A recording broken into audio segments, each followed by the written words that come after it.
All right, welcome back for the second part of One Man's Faith. Take your Bibles, and if you haven't done it yet, go to Job, chapter 1. That's back just before Psalms and what's called the poetic section of the Old Testament. Job, chapter 1. We want to look at that. We want to look at this today just a little bit because that's what we're reading in our Word, and so we're going to do like kind of an introduction more than anything else today, because there is a lot there in Job once you get into the dialogues. Job chapter 1. I'll read the first 5 verses.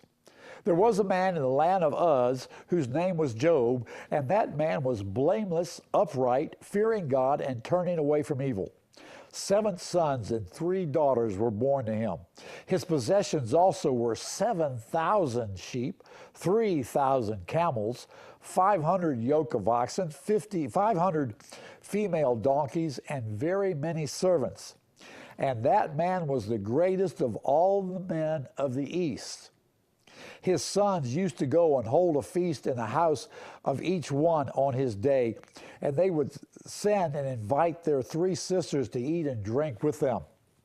When the days of feasting had completed their cycle, Job would send and consecrate them, rising up early in the morning and offering burnt offerings according to the number of them all. For Job said, "Perhaps my sons have sinned and cursed God in their hearts." Thus Job did continually. All right, Job's an interesting dude. He's kind of controversial too, because we take Job and we try to base a theology around healing or not being healed by what happened with Job. And I've got to say, we really can't do that. Job, if anything else, is a special case. But there are a lot of things we can learn from what happens here and Job's thought process and his mentality and all as he goes through this little tribulation that he had. It may not be, well, I call it little tribulation, but yeah, it was kind of a big one. But, okay, we start off and it said that there was a man in the land of Uz. Now, where is Uz? I don't know. We have one of 2 places probably that we could look at. Uz is the name of a person. And there were places that were named after people.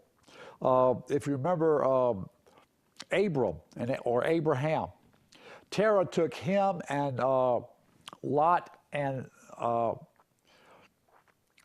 Terah's wife and Sarah, and it says that Terah headed toward Canaan, but he stopped in Haran. Now Haran was the name of his son.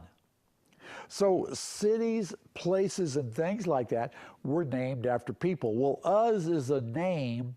As a matter of fact, don't laugh, but his brother's name was Buzz in one place.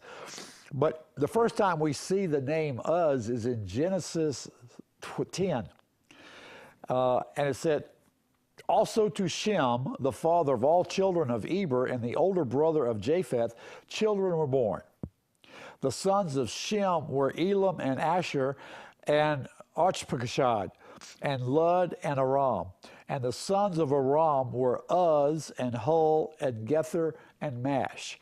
Okay, so we see this one time where Uz is kind of a grandson of Shem. Now, Shem was the oldest. Yeah, Shem was the oldest of the 3 sons of Noah. Shem, it's believed, was possibly really Melchizedek, as we will see later in the life of Abraham. We know of Melchizedek. He was the king of Salem, or he was the king of Jerusalem, But it's believed that he was Shem, because Melchizedek really is not a name, it's a title. Melech is king, and Zedek is righteousness. So he's the king of righteousness, Melchizedek. And so it's believed that it's possible, and Shem was alive. If you go back through like I did last time and you look at the genealogies and the lifespans of the people, you'll see that Shem was alive at the time of Abraham. And we looked at that, about a year ago or so. And we may look at it again just to bring it to memory.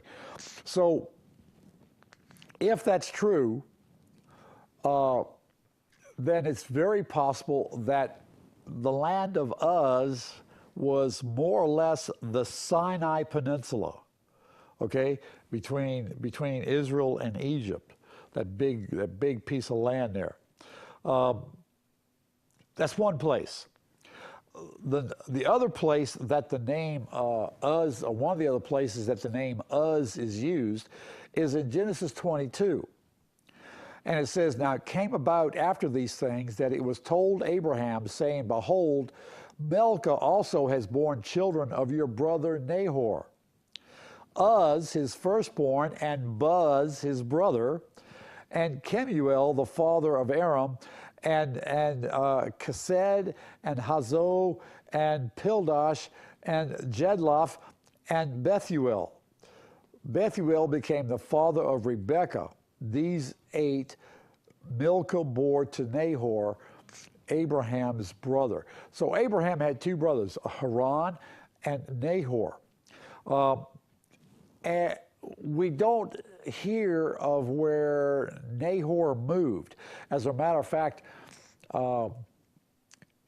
Abraham sent his servant back to where he lived, and that's where Rebekah came from. So if Uz stayed in the Mesopotamian area, then it's very possible that the land of Uz was more over there. As we read there at the beginning, it said that, let's see what verse 3, yeah, verse 3 says, and that man was the greatest of all the men of the east. Well, the east normally is east of where Israel is and the Jordan River splits and the Tigris and Euphrates flow. So that's another possibility. Now, one of the kind of little bugaboos is that one of the men that came and counseled Job was from the area of Teman. And Teman is normally associated with Edom, and Edom is in the Sinai Peninsula. It's kind of on the edge of the Sinai Peninsula where the mountains come, where the mountains come down. So wherever you want to consider us from, this is where Job is from.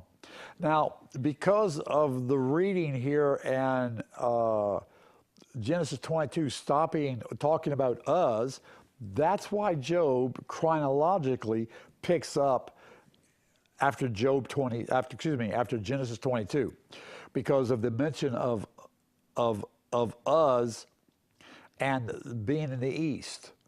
Okay, so they believe chronologically it's very possible that Job was written, after that time period of Genesis 22. That's why we have Job, and then we go back to Genesis and pick up Genesis 23 towards the end of the month. I had another thought that came. Job coming in this time period was not a part of any of God's covenants. Okay? We'll talk about that in a little while too, but that affects what happens here, okay?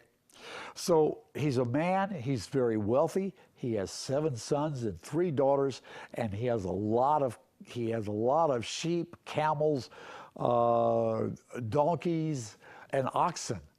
So he's very well off. Now, and he was considered the very greatest of all the men of the East. So he was wealthy all the way around. Even in his stature, he was well-to-do. He was known. He was known by people. Job is also associated with suffering because he suffered. And I want to give you some reasons that I don't think should pertain to Job, okay? I was reading a commentary and it said this: the lesson from the big book of Job is, 1, God is sovereign over all our sufferings. 2, God permits Satan to come into our lives and do horrible things to us. 3, he means to prove our health and purity of our lives through it. And 4, in the end, he will make it good, either in this life or in the life to come. And 5, Satan does not have the last word in the lives of God's people. I'm coming against at least 4 of those, I believe. Maybe just 3. Yes, God is sovereign. But I mentioned covenant. Covenant changes a lot. And so this said that he's sovereign over our suffering. Yeah, technically he is, but I don't believe God uses suffering. Not physical, as in sick, or bringing harm to people. That's not God, because that's not love. Okay? Number 2, he permits Satan to come into our life and do horrible things to us.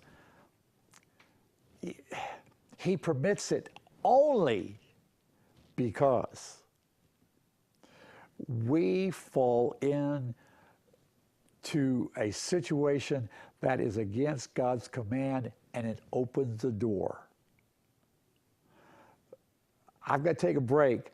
Think about that for a minute, and we'll discuss that when we come back. So I'll be right back.